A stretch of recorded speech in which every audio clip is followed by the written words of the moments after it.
Hello, this is Jeff from Baron Leathercraft. Today we are taking a look at the LOKLIK iEngrave 10W Diode Laser. I've broken this review down into 3 sections. First, I'll give you a quick look at the machine fully assembled, along with a rundown of its key features. Then we'll test it out on a variety of materials, including leather, slate, anodized aluminum, and wood, to see how it actually performs. And finally, if you're curious about how it all comes together, I filmed a fast-paced, condensed version of the full build. Perfect if you want to see how this machine is assembled without sitting through a long video. So let's jump in and take a closer look.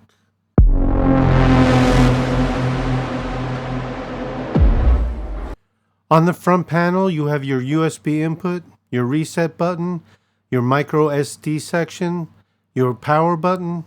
You have your emergency key on and off, and you have your emergency stop.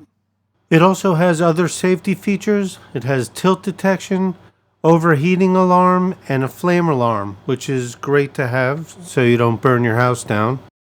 There are also pause switches connected to the lid, so if you open it while it's running, the machine will automatically pause the job without messing up your engraving. Once you close the lid again, it just picks up where it left off. I'm not connecting those for this video though. That way I can film inside the enclosure while it's running. Another nice feature of this laser is that the bottom comes completely off, which makes cleaning it super easy. You just loosen the 4 screws and the whole base lifts off. Then just dump out your debris. I actually found an even simpler solution. I had a honeycomb bed with an aluminum base that just happens to fit perfectly inside this machine. So if you're using something like that, you probably won't need to clean the bottom at all. LOKLIK didn't send it to me. This was one I already had. I measured it and it's 40 centimeters square. So if you got one around that size, it should fit just fine. Focusing this laser is easy. Turn the focus arm knob, let it go down, then adjust the laser so the arm meets the material. Tighten the laser module, and then go ahead and bring up the focus arm and tighten that as well. Now let's test this machine.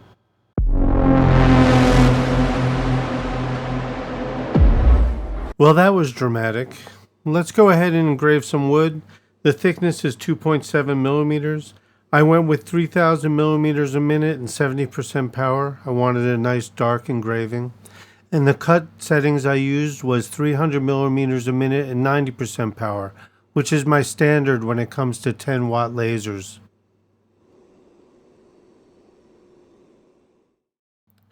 It came out nice. Plenty of detail, nice and dark engraving, deep. Not much charring whatsoever. Nothing that sandpaper couldn't take care of, but I like that look anyway.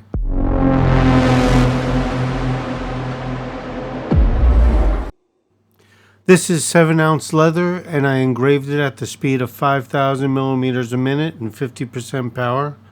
That's pretty much the settings I like to use with the 10-watt laser when it comes to engraving leather. It came out nice, but let's go ahead and clean it off a little bit. Just take a little dampness to it. There, now that's much better. Got to clean it off a little bit. I picked a good DPI. You can see the consistency in the engraving. It looks really nice and dark. Very happy. Now it's time to cut this, because I forgot for some reason.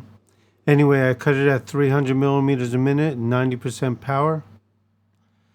As you see, it came out nice. There's not a lot of charring. The edges look good.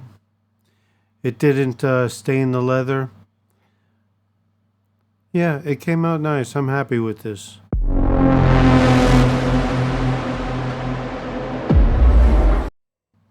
I love engraving slate. It just looks so cool to me. Anyway, I engraved this at 5,000 millimeters a minute and 50% power, and I used a DPI of 325. Once again, I was happy with the outcome. I picked a good DPI. There's no banding lines. Everything looks consistent. It came out really nice. The shadowing looks good. The different grayscale aspects of this came out really nice. I'm happy with the outcome.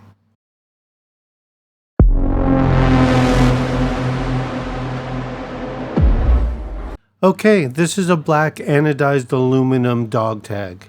Now, a diode laser is not the perfect choice when it comes to marking on metal at all, but it will take off the thin layer of coating that is used on anodized aluminum.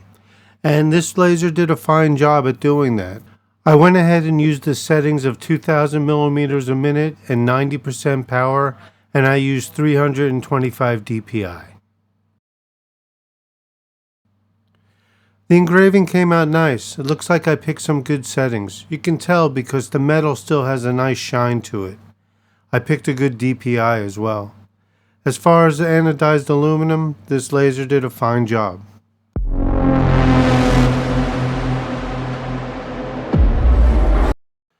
Alright, let's go ahead and do the unboxing and the build. I did this in the form of a montage, so I try to cut away all the fat, leaving all the most important aspects of it.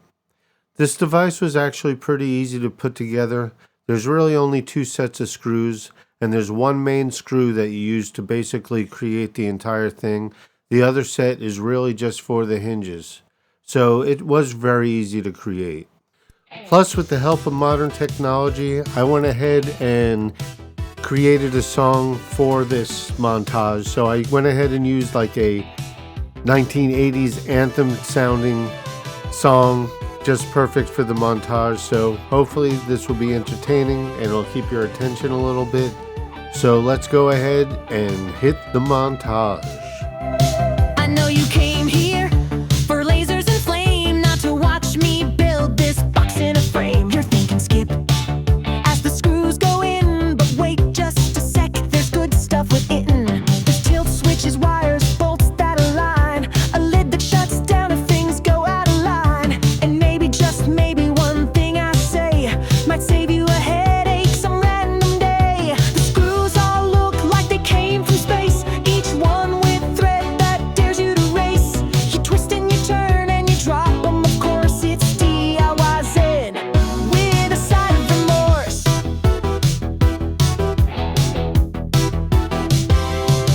I'm not a fan of build vids myself, they usually live on the skip bar shelf.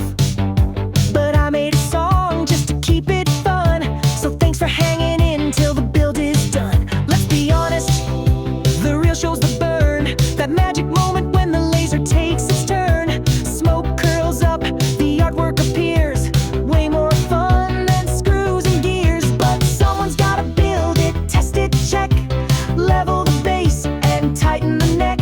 If it's crooked now, you'll pay the price when your next masterpiece turns out not so nice.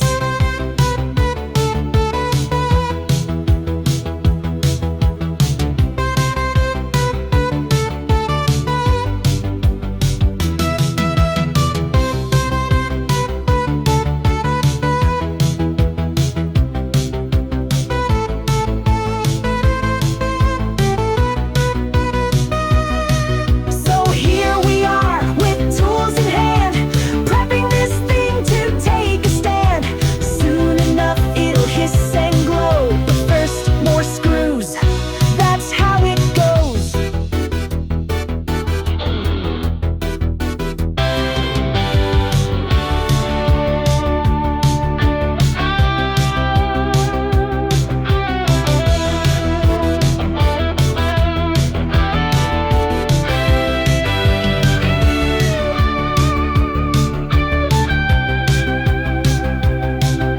If you're still here, then hats off to you. You've got the patience, you're part of the crew. And if you learned something, even just one thing, then this weird little song was worth the sing.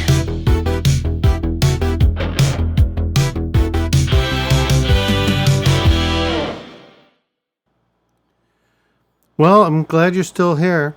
Let me show you how to install this into Lightburn. You want to hit Devices and then go ahead and hit the Import button.